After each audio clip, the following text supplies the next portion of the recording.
என் நெஞ்சில் குடியிருக்கும்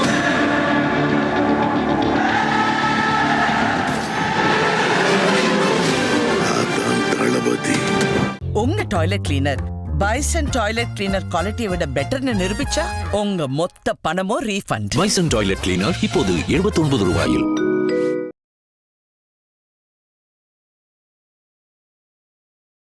காங்கிரஸ் திமுக கூட்டணிக்கே இருக்க போகுதுன்னா அதனால எந்த இம்பேக்டும் கிடையாது.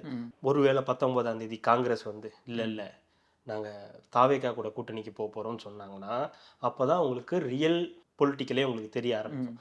நான் இப்படி உங்களால் என்ன பண்ண முடியும், உங்களோட வேட்புமனுவே வந்து கேன்சல் பண்ணிடுவாங்க அப்படின்னு. அப்படியெல்லாம் வந்து எடுத்தோடனே ஒரு இதெல்லாம் பண்ணிட முடியாது. தலைவர்கள்லாம் இருக்காங்க, செங்கோட்டையன் மாதிரி நபர்கள் இருக்காங்க, இன்னும் நிறைய பேர் வந்து சேருவாங்க.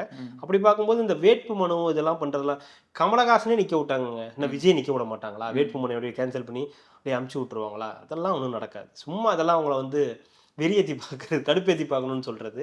ஏன்னா இப்போ அவர் ஒரு முதலமைச்சர் வேட்பாளராக தான் எல்லாரும் பார்க்குறாங்க. அவரை சிஎம் ஆக்கிடணும். இப்போவே என்ன சொல்கிறாங்க, ஜனநாயகன் ரிலீஸ் ஆகும்போது இப்போ நீங்கள் ஜனநாயகனை ரிலீஸ் பண்ணீங்கன்னா தளபதி விஜய்னு வரும்.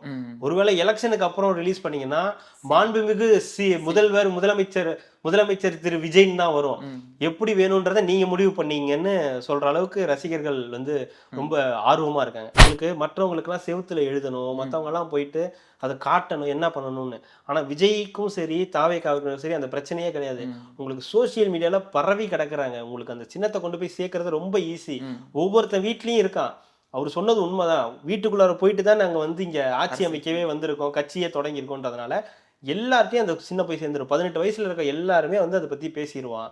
ரெட்ரோலுக்ஸ் நேயர்களுக்கு வணக்கம். இன்றைய கார்த்திக் விஷன் நிகழ்ச்சியில் தமிழகத்தில் நடக்கும் அரசியல் நிகழ்வை பற்றி விவாதிக்கலாம். வணக்கம் கார்த்திக். வணக்கம் ஜோ. நல்லா இருக்கீங்களா? சூப்பர். நம்ம 2026 இந்த எலெக்ஷன் வரல மோஸ்ட்லி எல்லா கட்சி டிஎம்கேவும் சரி ஏடிஎம்கேவும் சரி இந்த கூட்டணிகள் எல்லாமே ஓரளவு வந்து முடிஞ்சிருச்சுன்னு முடிக்கப்பட்டுருச்சு.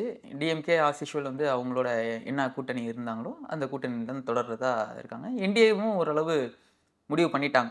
பாமக இன்னும் தேமுதிக இவங்க மட்டும்தான் இன்னும் முடிவாக பெரிய கட்சி இல்லை, பெரிய கட்சி கொஞ்சம் முடிவு லேட்டாக தான் சொல்லுவாங்க. ஆமாம், ஆல்ரெடி மாநாட்டிலே சொல்கிறேன்னாங்க, சொல்லலை.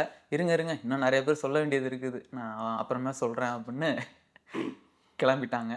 அப்படி இருக்கிற நிலைமையில் இன்னும் இந்த தாவேக்கா சைடு வந்து எந்த ஒரு கூட்டணியும் இன்னும் கன்ஃபார்ம் ஆகலை.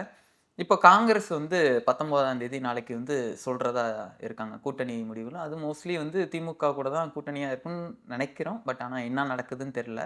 காங்கிரஸ் ஒருவேளை திமுகவுக்கு வந்தால் அது எப்படி இருக்கும், வரலைன்னா தனியாக இப்போது தாவேக்காவுக்கு வந்தா, ஆமாம் தாவேக்காவுக்கு வந்தால் எப்படி இருக்கும், ஒருவேளை காங்கிரஸும் வரலை அப்படின்னா தாவேக்கா எப்படி இந்த தேர்தலை வந்து எதிர்கொள்வாங்க? நீங்கள் ஆல்மோஸ்ட் நீங்களே சொல்லிட்டீங்க, என்ன நடக்குதுன்றத சொல்லிட்டீங்க. ஒரு பக்கம் திமுக கூட்டணி வலுவாக இருக்குது. திமுக, காங்கிரஸ், விசிகா, இடதுசாரிகள் இது எல்லாமே வந்து இதில் வந்துடுறாங்க. அப்புறம் இருக்கக்கூடிய சின்ன சின்ன கட்சிகள் நிறைய பேர் வந்து முஸ்லீம் லீக் அது இதுன்னு நிறைய இருக்காங்க. அவங்க ஒரு மாதிரி செட் ஆகிட்டாங்க. இப்போ இதில் காங்கிரஸ் மட்டும்தான் ஒரு சின்ன கேள்விக்குறியோட இருக்குது. இந்த பக்கம் அதிமுக என்டிஏ அலைன்ஸில் வந்துருச்சு. அதிமுக, பாஜக, அன்புமணி பாமக, அப்புறம் ஆல்மோஸ்ட் டிடிவியும் ஒரு 99% வச்சுக்கோங்களேன். டிடிவி, ஜான் பாண்டியன், ஐஜேகே அப்படின்னு இவங்கெல்லாம் ஒரு பக்கம் செட்டில் ஆகுறாங்க. ஸோ ஆல்மோஸ்ட் இந்த ரெண்டு கூட்டணியும் வந்து ஃபுல் ஆகிடுச்சு. அவங்களோட பஸ் வந்து ஆல்மோஸ்ட் ஃபுல் ஆகிடுச்சு. இதில் ஃபுட்போர்டில் இருக்கிறது காங்கிரஸ், இந்த பக்கம் ஃபுட்போர்டில் இருக்கிறது டிடிவி. ஃபுட்போர்ட்லேயும் இல்லை, ஒரு மேலேயும் இல்லை, ஒரு மாதிரி நின்றுக்கிட்டு இருக்காரு. எப்போ என்ன பண்ணுவாருன்றது தெரியாது. ஸோ இவ்வளோ தான் இதில் இருக்கக்கூடியது.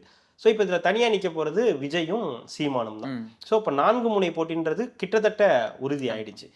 இப்போது காங்கிரஸ் எடுக்க போகிற முடிவு தான் அடுத்து தமிழக சட்டமன்ற தேர்தலில் ஒரு பெரிய கேம் சேஞ்சாக இருக்கும். விஜய் ஒரு கேம் சேஞ்சராக இதில் வந்து இருக்க போகிறார். இந்த 2026 தேர்தலில் மிகப்பெரிய கேம் சேஞ்சராக இருக்க போகிறார். 2006 விஜயகாந்த் எப்படி ஒரு முக்கியமான ஒரு நபராக அந்த தேர்தலில் இருந்தாரோ அதை விட மிக முக்கியமான நபராக விஜய் இந்த தேர்தலில் இருப்பார். அதில் பிடிக்கலாம், உங்களுக்கு பிடிக்காமல் போகலாம், அதெல்லாம் தாண்டி அது ஒரு மிக முக்கியமான நபராக இந்த தேர்தலில் அவர் இருக்க போகிறான்றது எல்லாருக்கும் தெரிஞ்ச விஷயம். ஏன்னா பரவலாக அவருக்கு இருக்கக்கூடிய யங்ஸ்டர்ஸுடைய ஓட்டும் பரவலாக பெண்களுடைய ஆதரவும் பெரிய வரவேற்பை விஜய் அவர்கள் வச்சிருக்காரு. இது எப்படி ஓட்டாக கன்வெர்ட் ஆக போகுதுன்றது அது பொறுத்திருந்து தான் பார்க்கும். ஆனால் இது இப்படி ஒரு நிலை இருக்குது. காங்கிரஸ் திமுக கூட்டணிக்கே இருக்க போகுதுன்னா அதனால எந்த இம்பேக்டும் கிடையாது. ஸோ விஜய் தனியாக தான் இருக்க போகிறாரு. யாராவது ஒரு சிலர் சின்ன சின்ன கட்சிகள் யாராவது ஒரு சிலர் போய் விஜய் கூட சேரலாம். அப்படி சேர்ந்தாங்கன்னா அது ஒரு சின்ன கூட்டணியாக இருக்கும். விஜய் ஒருவேளை ஓபிஎஸ் ஒரு சின்ன ஒரு இது மாதிரி தொடங்கி அங்கே போகிறாருன்னு வச்சுங்களேன். விஜய், ஓபிஎஸ் அப்புறம் ஏதாவது சின்ன சின்ன கட்சிகள் ஏதாவது போகிறாங்கன்னா இவங்களோட சேர்ந்து ஒரு சின்ன கட்சி, அப்போ ஒரு 3வது கூட்டணின்ற மாதிரி அவர் வந்து நிற்பார். 4வது சீமான், அவர் வந்து தனியாகவே தான் நிற்பார். அதில் எதுவும் இது கிடையாது, எதுவும் விஷயமே கிடையாது. இதில் ஏதாவது ஒரு கோளாறு ஆகி ஒருவேளை 19ஆம் தேதி காங்கிரஸ் வந்து இல்லை நாங்கள் தாவேகா கூட கூட்டணிக்கு போக போகிறோம்னு சொன்னாங்கன்னா அப்போ தான் உங்களுக்கு ரியல் பொலிட்டிக்கலே உங்களுக்கு தெரிய ஆரம்பிக்கும். ஸோ அப்போ திமுக கூட்டணியிலேருந்து ஒரு மிக முக்கியமான கட்சி வெளியே போய் அதிமுக கூட சேராமல் தாவேகா கூட சேருது. ஸோ அப்போ தாவேகா ஒரு பெரிய கட்சியாக மாறும். ஸோ தாவேகா, காங்கிரஸ், அப்போ ஓபிஎஸ் இருந்தாருன்னா அப்போ ஓபிஎஸ்க்கு ஒரு மதிப்பு. ஒருவேளை டிடிவிக்கு எதுவும் அங்கே கோளாறு ஏற்பட்டு முரண் வந்து நானும் வரேன் அப்படின்னு சொல்லி வந்தாருன்னா அப்போ ஒரு பெரிய கூட்டணின்னு சொல்ல முடியாது, ஒரு பெரிய இமேஜை தாவேகாவுக்கு கிடைக்கும். ஸோ ஃபர்ஸ்ட் தேர்தல்லையே தாவேகா தலைமையில், விஜய் தலைமையில் காங்கிரஸ் வந்துருச்சு. காங்கிரஸ்க்கு அப்புறம் அமமுக இருக்கும், அமமுகவுக்கு அப்புறம் ஓபிஎஸ் இருப்பார். அப்புறம் ஒரு ஏதாவது சின்ன சின்ன கட்சிகள் வந்துச்சாங்கன்னா அவங்கெல்லாம் வந்து உள்ளார சேர்ந்துருவாங்க. ஸோ இது ஒரு ஆப்ஷன். இப்படி நடந்துச்சுன்னா இது வந்து இந்த தேர்தலில் வேற ஒரு கேட்டகரி இருக்கும். அதாவது தாவேகா ஒரு கட்சியாக மக்களால் பார்க்கப்படும். ஒரு நடிகர் இல்லைப்பா, இவர் ஒரு உண்மையாகவே கட்சி, இந்த கட்சியில் இதெல்லாம் சேர்ந்துருக்கா. காங்கிரஸே வந்துருச்சு. காங்கிரஸ்க்கு இங்கே எத்தனை பர்சன்டேஜ் ஓட்டு இருக்குது, அவங்களோட இது என்ன ஸ்ட்ரென்த் என்னன்றதெல்லாம் தாண்டி காங்கிரஸ்க்கு ஒரு இமேஜ் இருக்குல்ல, தமிழ்நாட்டிலையும் சரி ஓவரால் நேஷனல் லெவல்லையும் சரி ஒரு இமேஜ் இருக்கு இல்லையா. ஸோ அது வந்து ஒரு ப்ளஸ்ஸாக இருக்கும். விஜய் கூடயே காங்கிரஸ் வருதுன்னா அப்போ அடுத்த தேர்தலில் ஏதோ நடக்க போகுது அப்படின்ற ஒரு பிம்பம் வந்துடும். அப்போ அந்த எதிர்பார்ப்பை தாண்டி அந்த ஜெல் ஆகிறதுக்கு வாய்ப்பு இருக்குது. காங்கிரஸும் தாவேகாவும் ஜெல் ஆகிறதுக்கான வாய்ப்பு இருக்குது. ஸோ அப்புறம் அமமுக வருவார் அப்படின்னா வந்தால் அது ஒரு ஓகே, ஏடிஎம்கேயோட ஒரு சைடோட ஒரு முக்கியமான ஒரு நபர் ஒரு 5% ஓட்டோட இல்லை 3% ஓட்டோட வரார். அப்போது தாவேகாவுக்கு அது ஒரு ஆட் வேல்யூ. ஓபிஎஸும் வராரு, 3 முறை முதலமைச்சராக இருந்தவர், பெரிய தலைவர், ஏடிஎம்கேலேயே நல்ல பொசிஷனில் இருந்தார். அவரோட போதாத காலம் இப்படி ஆயிடுச்சு. விஜய் கூட சேரும்போது அவருக்கு ஒரு வேல்யூ கிடைக்கும். ஸோ அந்த அவர் இருக்கக்கூடிய பெல்ட்டில் அது ஒரு ஆப்ஷனாக இருக்கும். இதுதான் இருக்குது. இல்லாத பட்சத்தில் இது ஒரு 4 முனை போட்டி. விஜய் வந்து தனியாக நிற்பார். தனியாக நிற்கிறதுல என்ன கூடுதல் பலம்னா எந்த பேக்கேஜும் இருக்காது. இப்போ காங்கிரஸோ எதுவுமே இல்லைன்னு வச்சுங்களேன், விஜயோட பொட்டன்ஷியல் என்னன்றதை கண்டுபிடிச்சிடலாம். இது விஜய் வந்து மக்கள் எப்படி அங்கீகாரம் பண்ணுறாங்க, எப்படி ஆதரிக்க போகிறாங்க, யங்ஸ்டர்ஸ்லாம் எவ்வளோ பேர் விஜய் கிட்ட போகிறாங்க அப்படின்ற பல விஷயங்கள் இதில் உங்களுக்கு தெரியும். அப்போது வந்து இயல்பாக விஜய்க்கான அந்த வேல்யூ என்ன அப்படின்றத நம்மளால் தெரிஞ்சுக்க முடியும். ஸோ ஒருவேளை விஜய் அவர்கள் இப்போ சொல்கிறார் டிவிகே வெர்சஸ் டிஎம்கேன்னு சொல்கிறார், ஒருவேளை விஜய்க்கே அந்த ஐடியா இல்லை, இந்த தேர்தலில் ட்ரை பண்ணி பார்ப்போம் எப்படி இருக்குன்றத நெக்ஸ்ட் தேர்தலில் பார்க்கலான்னாருன்னா அப்போது அதுக்கேற்ற மாதிரி தான் மூவ் இருக்கும். ஸோ ஒருவேளை இது நம்ம சொல்கிற மாதிரி கூட்டணி ஒருவேளை காங்கிரஸ் வந்தால் இப்படி ஒரு ஆப்ஷன், வராத பட்சத்தில் இப்படி ஒரு ஆப்ஷன். ஸோ தனியாக நிற்க போகிறாருன்னா அதுக்கு ஒரு வேல்யூ இருக்கும். அப்போ 234 தொகுதிகள்லையும் அவர் வந்து கேண்டிடேட்ஸ் போடணும். ஸோ அந்த கேண்டிடேட்ஸ்க்கு என்ன டெபாசிட் கிடைக்கிது அப்படின்றதெல்லாம் பொறுத்து தான் அப்போது ஓவராலாக அவருக்கு வேல்யூ தெரிஞ்சிடும். நம்மளோட பர்சன்டேஜ் என்ன, நம்மளோட கெப்பாசிட்டி என்ன, இந்த தலைவர்களை தாண்டி இந்த கழகங்களை தாண்டி இவரால் எவ்வளோ ஜொலிக்க முடியுன்ற பல விஷயங்களை நிறைய பேர் ஓட்டு போகிறதுக்கு தயாராக இருக்காங்க. விஜய்க்கு ஓட்டு போகிறதுக்கு ரேண்டமாக சொல்கிறேன், நான் வந்து எல்லாரும் போய் விஜய்க்கு ஓட்டு போகிறாங்க ரேண்டமாக. இப்போ நம்ம கேட்குறவங்கள ஒரு 5 பேர்கிட்ட கேட்குறோன்னா ஒரு 2 இல்லை 3 பேர் வந்து விஜய்க்கு ஓட்டு போடலாமேன்றாங்க. ஸோ இதே மூடில் அவங்க இருந்தாங்கன்னா சரி விஜய்க்கு போடலாம்ப்பா, இவங்க என்ன கொடுத்தாலும் சரி, இவர் வீடு கட்டித்தரேன்னு சொன்னாலும் சரி, இவர் வந்து என்ன பண்ணுறேன்னு மு.க. ஸ்டாலின் என்ன பண்ணுறேன்னு சொன்னாலும் சரி பரவாயில்ல, நம்ம போய் விஜய்க்கு ஓட்டு போடுவோம் அப்படின்னு ஒரு முடிவு எடுத்தாங்கன்னா அப்போ உண்மையாகவே அது வேற ஒரு ஸ்ட்ரென்த் அவருக்கு வந்து கொடுக்கும். ஏதோ ஒரு இவங்க சொல்கிறபடிலாம் வச்சுக்கோங்க, ஒரு 27% கூட வேண்டாம், ஒரு 20 வச்சுக்கோங்களேன். ஃபர்ஸ்ட் தேர்தலே ஒரு 20 வரைக்கும் வந்துட்டாங்கன்னா அது பெரிய பிரச்சனை. இது 2 கழகங்களுக்கும் பிரச்சனை, அதிமுகவுக்கும் பிரச்சனை, திமுகவுக்கும் பிரச்சனை.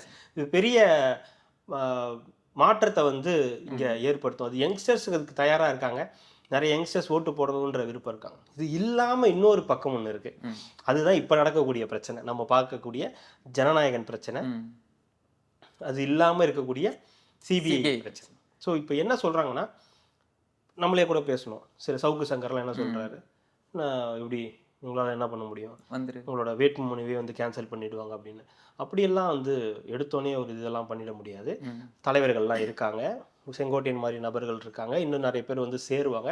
அப்படி பார்க்கும்போது இந்த வேட்புமனு இதெல்லாம் பண்ணுறதுலாம் கமலஹாசனே நிற்க விட்டாங்க, இன்னும் விஜய் நிற்க விட மாட்டாங்களா? வேட்புமனுடைய கேன்சல் பண்ணி அப்படியே அமுச்சு விட்ருவாங்களா? அதெல்லாம் ஒன்றும் நடக்காது. சும்மா அதெல்லாம் அவங்கள வந்து வெறியேற்றி பார்க்குறது, கடுப்பேற்றி பார்க்கணுன்னு சொல்கிறது அளவெல்லாம் அதெல்லாம் பண்ணுவாங்க. ப்ராப்பரான என்ன இருக்குதோ அதெல்லாம் அவங்க வந்து சொன்னால் அதெல்லாம் அந்த விவரத்தெல்லாம் எடுத்துப்பாங்க. ஒருவேளை விஜய் இந்த என்டிஏ கூட்டணிக்கு ஒத்துக்கிட்டா நான் ஒத்துப்பாருன்னு சொல்லுவேன். ஒத்துக்கிட்டா ஓகே, நம்மளோட வேலை வந்து திமுகவை அழிக்கிறது தான். திமுகவை இந்த ஆட்சியை விட்டு அகற்றுறது தான். அந்த கொள்கையில் நான் உறுதியாக இருக்கேன், அதனால நான் வந்து எதிரிகளோட கை கோர்க்கிறேன் அப்படின்னு சொன்னார்னா அதுவும் ஆச்சரியப்படுறதுக்கு இல்லை.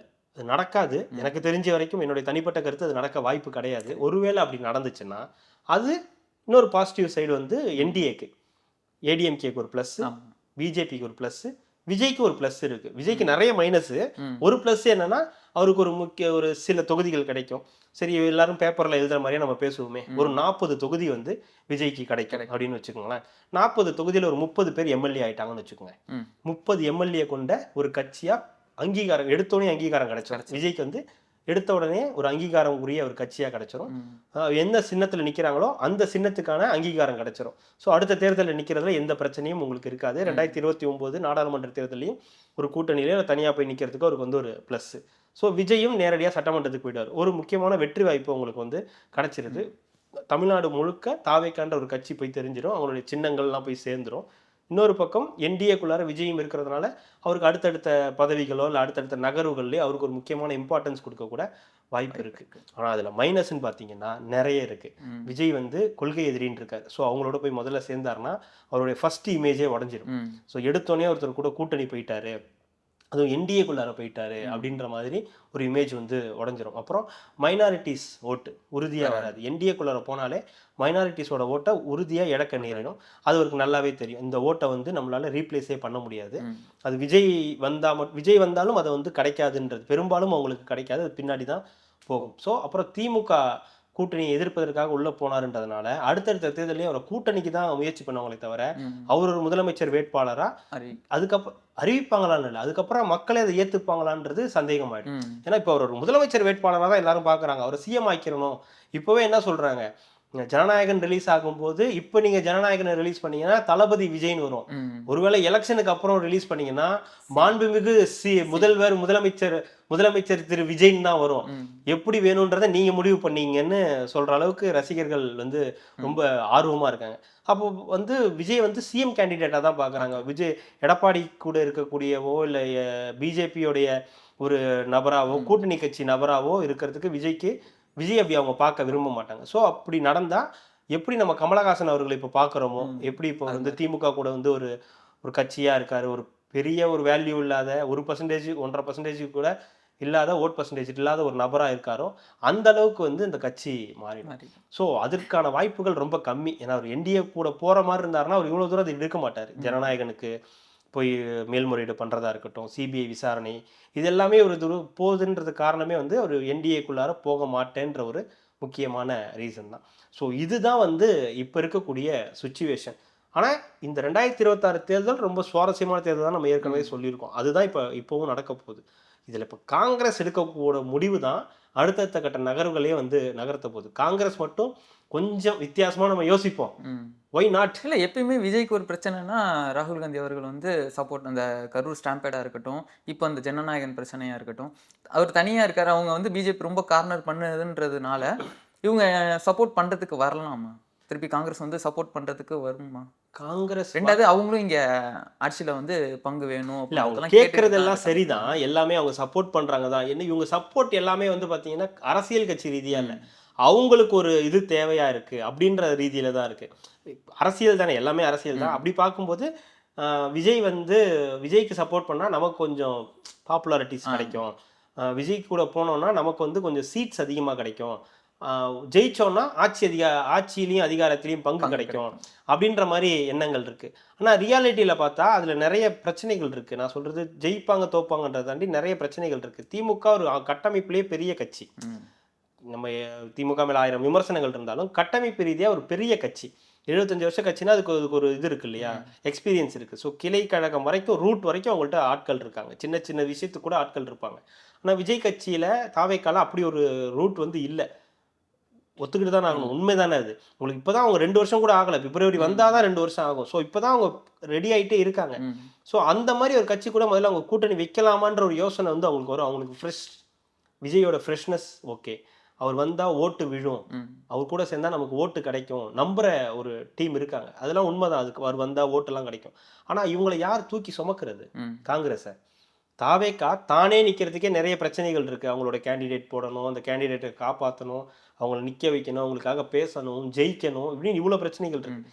இவங்கள தாண்டி காங்கிரஸும் உள்ளே வந்துச்சுன்னா, காங்கிரஸ் எக்ஸ்பீரியன்ஸ் ஓகே, பட் ஆனால் அவங்களுக்கு யார் வேலை செய்கிறது? இங்கேனா வேலை செய்கிறதுக்கு நிறைய ஆட்கள் இருக்காங்க, இங்கே வேலை செய்கிறதுக்கு ஆட்கள் கிடையாது. இந்த யங்ஸ்டர்ஸ் தான் செய்யணும். ஸோ இந்த யங்ஸ்டர்ஸ் கூட அவங்க எப்படி ஒத்து போவாங்க அப்படின்ற பல கேள்விகள் இருக்குது. ரெண்டாவது, மேலேருந்து பார்க்குறவங்களும் இவங்களோட கெப்பாசிட்டி என்ன, இதெல்லாம் ஓகே, ஓட்டு கிடைக்கும், எல்லாம் ஓகே, வேலை செய்கிறது யார், எப்படி நம்மளோட பூத் லெவலில் எப்படி நம்மளை வந்து வச்சிருக்கிறது அப்படின்னு நிறைய கேள்விகள் அவங்களுக்குள்ளாரையும் இருக்கும். ஸோ இதெல்லாம் தாண்டி இந்த கூட்டணி அமையணும். இந்த கூட்டணி அமையும் போது தான் இது எல்லாமே ஒர்க் அவுட் ஆகும்.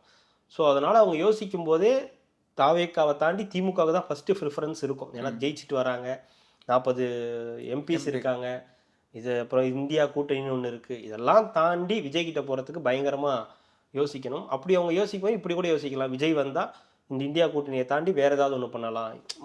இங்கே திமுக மட்டும்தானே பிரச்சனை, மற்றவங்களையே கூப்பிட்டுக்கலாம். காங்கிரஸ் நம்ம இருக்கோம், விஜய் வந்தாருன்னா புதுசாக விஜய், விசிகாவை முடிஞ்சால் கூப்பிடுவோம், இடதுசாரிகளை முடிஞ்சால் கூப்பிடுவோம். ஸோ இந்த மாதிரி ஒரு கால்குலேஷன் அவங்களுக்குள்ளார போகும். ஆனால் விஜயோடைய இந்த மூவ் தான் அடுத்த கட்ட நடவடிக்கை. காங்கிரஸ் எடுக்க போகிற மூவும் அடுத்து விஜய் எடுக்கக்கூடிய மூவும் தான் அடுத்த கட்ட 2026 வந்து எப்படி சுவாரஸ்யமாக்க போகுதுன்றது தான் இதில் இருக்கக்கூடிய முக்கியமான விஷயம். அவர் என்டிஏக்கு மட்டும் போக மாட்டார் அப்படின்றத பல பேர் வந்து உறுதிப்படுத்துகிறாங்க. வாய்ப்புகளே இல்லை, தனியாக நிற்கிறதுக்கான வாய்ப்புகள் தான் இருக்குது. அவர் தலைமையில் தான் கூட்டணின்னு இருக்காங்க. ஸோ அது நடக்கிறதுக்கான வாய்ப்புகள் தான் அதிகமாக இருக்குது. அதையும் தாண்டி அரசியல் ஏதாவது நடக்குதான்றத அதுக்கப்புறம் போக போக தான் தெரியும். நாளைக்கு என்ன சொல்கிறாங்கன்றத பார்த்துட்டு தொடர்ந்து பேசலாம் என்ன நடக்குதுன்றது. இப்போ இன்னும் ஒரு 2 மாதம் தான் இருக்குது, இன்னும் எலெக்ஷனுக்கு இன்னும் 2-3 மாதம் தான் இருக்குன்றது. இன்னும் வந்து தாவேக்கா சைடில் வந்து அந்த சின்னமே இன்னும் வெளியில் சொல்லவே இல்லை. ஒரு சின்னமே இன்னும் சொல்லாமல் இருக்காங்கன்னா அது எப்படி இன்னும் தமிழ்நாடு ஃபுல்லாக ஸ்ப்ரெட் ஆகும்? எப்படி சின்னம் வந்து இப்போ இருக்கிற காலகட்டத்துக்கு ஒரு பெரிய விஷயம் இல்லை. ஏன்னா அமமுகன்னு ஒரு கட்சி டக்குன்னு தொடங்கி பரிசு பெட்டி தான் அவங்களுடைய சின்னம் அப்படின்னா அது உடனடியாக அது எல்லாருக்கும் போய் சேர்ந்துருச்சு, எல்லாம் ஓட்டு போட்டாங்க. அதுக்கப்புறம் வந்து அவருக்கு ஏதோ ஒரு சின்னம் கொடுத்துருக்காங்க. ஸோ அதெல்லாமே வந்து மக்களுக்கு ஞாபகத்தில் இருக்குது, என்ன சின்னத்தில் போடணுன்ற வரைக்கும் ஞாபகத்தில் இருக்குது. சின்னத்தை கொண்டு போய் சேர்க்கறதுல விஜய் கட்சிக்கு பெரிய பிரச்சனை கிடையாது. விஜய் ஒரு தடவை வந்து அந்த வெளியே வந்து பேசி அந்த சின்னத்தை காட்டி இதுதான் நம்ம சின்னன்றதை சொன்னார்னா அது வேர்ல்டு வைடு உங்களுக்கு எங்கெல்லாம் தமிழர்கள் இருக்காங்களோ அவங்க எல்லாம் போய் சேர்ந்துரும்னு வச்சுக்கோங்களேன். சின்னம் ஒரு விஷயம் கிடையாது. ஆனால் இந்த என்ன சின்னம் வாங்குறாங்கன்றது, ஏன்னா இப்போ உங்களுக்கு சின்னம் தான் பெரிய விஷயமா இங்கே பார்க்கப்படுது. ரெட்டலையே உதயசூரியனை தாண்டி போய் ஓட்டு போட்டுருவியா, அது ஏதோ ஒரு அவங்களுக்கு ஒரு தப்பு பண்ணிட்டோமோன்ற மாதிரி அளவுக்கு ஃபீலிங் ஆகிடும். உதயசூரியனுக்கு போட்டவங்க ஏதோ ஒரு ஞாபகத்தில் போய் மாற்றி வந்து ரெட்டலைக்கோ இல்லை எதுக்கோ போட்டிருக்காங்க, போட்டு ஜெயிக்க வச்சிருக்காங்க, கோபத்தில் போட்டிருக்காங்க. ஆனால் உதயசூரியனுக்கும் ரெட்டலைக்கு மட்டும்தான் போடுவோன்னு ஒரு மைண்ட் செட்டில் இருப்பாங்க இல்லையா, அவங்கெல்லாம் வந்து ஒரு மாதிரி மனவேதனைக்கு உள்ளாயிடுவாங்க. அவங்களுக்கு ஏதோ ஒரு பெரிய பிரச்சனையாயிடுமோ அப்படின்ற அளவுக்கு இருக்கும். ஸோ அப்போ சின்னத்தை வந்து ரொம்ப உறுதியாக இதுதான் சின்னம், இதை வந்து அவங்களுடைய அடுத்த பெரிய பவராக வந்து பார்ப்பாங்க. ஸோ அது ரிலீஸ் பண்ணுறது ஒரு பெரிய விஷயம் கிடையாது. ரிலீஸ் பண்ணாங்கன்னா அது 1 நாள் 2 நாளில் எல்லாம் போய் சேர்ந்துடும். கிராமங்களில் போய் சேர்றது தான் பெரிய பிரச்சனை. உங்களுக்கு நகரங்களில் சேர்ந்து செவர்லாம் பார்த்தீங்கன்னா அவங்களே ஆக்குப்பை இருக்கும், ஒன்று டிஎம்கே இருக்கும் இல்லைன்னா ஏடிஎம்கேன்னு 2 பேருமே ஆக்குப்பை பண்ணி போட்டுருவாங்க. டிஎம்கே ஃபுல் ஏடிஎம்கே ஃபுல்ன்ற மாதிரி ஆக்குப்பை பண்ணுவாங்க. இன்னும் இங்கே சின்னமே கிடைக்கலன்றப்போ எப்படி அது வந்து இல்லை, அதான் சொல்கிறேன், சின்ன கிடச்சிரும், சின்ன கிடச்சிருச்சுன்னு தான் நினைக்கிறேன். அதான் ஆல்ரெடி சொன்னாங்க சின்னலாம் வந்துருச்சு, அது அனௌன்ஸ் பண்ணாமல் தான் இருக்காங்கன்ற மாதிரி செய்தி வருது. ஆனால் சின்ன அனௌன்ஸ் பண்ணுற இல்லை, சின்ன அனௌன்ஸ் பண்ணுற மாதிரியா நம்ம நிலமை இருக்குது. நம்மளே ஜனநாயகன் ரிலீஸ் பண்ண விடாமல் சிபிஐ பிரச்சனைன்னு ஏகப்பட்ட பிரச்சனைகள் போயிட்டு இருக்கு. ஆனால் அதே நேரத்தில் நேற்று தேர்தல் இதுக்கும் பிரச்சாரத்துக்கும் வந்து 10 பேரை வந்து செலக்ட் பண்ணியிருக்காங்க. அந்த ப்ராசஸ் ஒரு பக்கம் நடந்துகிட்டு இருக்கு. சின்ன உண்மையாகவே ஒரு விஷயம் கிடையாது, ரொம்ப ஈஸியாக போய் சேர்த்துடலாம். இப்போ இருக்கிற டிஜிட்டல் யுகத்தில் எங்கே வேணாலும் கொண்டு போய் நீங்கள் அந்த சின்னத்தை சேர்த்துட முடியும். ஏன்னா யூடியூப் சேனல் இருக்குது, இன்ஸ்டாகிராம் அப்படின்னு சொல்லி தொடர்ந்து எல்லா இடத்துலையும் போய் சேர்த்துருவாங்க. இன்ஸ்டாகிராமில் இருக்கக்கூடிய அந்த ரசிகர்கள் இவங்களே கொண்டு போய் சின்னத்தெல்லாம் சேர்த்துருவாங்க. நகரங்களில் ஓகே, இல்லை நகரங்களில் ஓகே, கிராமங்கள்லையுமே வந்து பார்த்தீங்கன்னா என்ன ப்ளஸ் இருக்குன்னா, மைனஸ் என்னன்னு பார்த்தீங்கன்னா பெரியவங்களுக்கு பெருசாக தெரிய வராது. அவங்க செய்திகள் பார்த்தா அந்த மாதிரி தான் தெரியும், செவறுகளில் பார்க்கும்போது தெரியும். ஆனால் அது எல்லார் வீட்லேயும் ஒரு விஜய் ரசிகர்கள், விஜயோடைய ரசிகைகள், அது பெண்களாக இருக்கட்டும் அவங்களாம் இருக்கிறதுனால அது சின்னம் போய் சேர்ந்துடும். அவர் என்ன சின்ன சொன்னாலும் இதுதான் மோதிரம் தான் வச்சுங்களேன், ஒரு சாம்பிளுக்கு மோதிரம்னு வச்சுங்களேன். அந்த மோதிரம் போய் சேர்றதுக்கு ரொம்ப நேரம் கிடையாது, உங்களுக்கு வரைகிறதுக்கும் ஈஸி, மோதிரன்றது எல்லாரும் போட்டிருக்கிறது, அதனால் இது போய் கொண்டு போய் சேர்க்கறதுன்றது ரொம்ப ஈஸி. கிராமங்கள்லேயும் ரொம்ப ஈஸியாக அது வந்து போய் சேர்ந்துடும். பெண்களாக இருக்கட்டும், சின்ன பசங்க, ஏன்னா சின்ன பசங்க இருக்கிறதுனால உங்களுக்கு ஈஸியாக அது வந்து ஐடென்டிஃபை பண்ணிடுவாங்க. பாருங்க கோலம் மேட்ருக்கே எவ்வளோ பெரிய இஷ்யூ ஆகுது. ம். கோலம் போட்டாலே கடுப்பாக வராங்க. அப்புறம் மோதிரம்லாம் போய் சேர்றதுக்கு எவ்வளோ நேரம் போயிடுது. ஆனால் இன்னும் கொஞ்சம் கிராமங்களில் டெப்த்தாக போகிறதுக்கு கொஞ்சம் டிலே ஆகும். இந்த ரெட்டையிலையும் உதயசூரியனையும் இல்ல, அவகாசம் வந்து கொஞ்சம் கம்மியா இருக்குது அப்படின்றது தான். இல்லை எனக்கு தெரிஞ்சு இல்லை. இப்போவே அது அது வந்து ஒரு சர்ப்ரைஸாக தான் வச்சுருக்காங்க. அது பண்ணணும், அது ரிலீஸ் பண்ண. நான் இப்பயே சொல்கிறேன், நம்ம இருக்கிறது டிஜிட்டல் யுகம். அது ஒரு பெரிய விஷயமே கிடையாது. அது கொண்டு போய் ஈஸியாக சேர்த்துட முடியும். அது சேர்க்கறதுக்கு ஒன்றும் பெரிய இதெல்லாம் கிடையாது. நான் உங்களுக்கு மற்றவங்களுக்கெல்லாம் செவுத்துல எழுதணும், மற்றவங்கெல்லாம் போயிட்டு அதை காட்டணும், என்ன பண்ணணும்னு. ஆனால் விஜய்க்கும் சரி தாவேக்காவுக்கும் சரி அந்த பிரச்சனையே கிடையாது. உங்களுக்கு சோஷியல் மீடியாவில் பரவி கிடக்குறாங்க. உங்களுக்கு அந்த சின்னத்தை கொண்டு போய் சேர்க்கறது ரொம்ப ஈஸி. ஒவ்வொருத்தன் வீட்லேயும் இருக்கான்.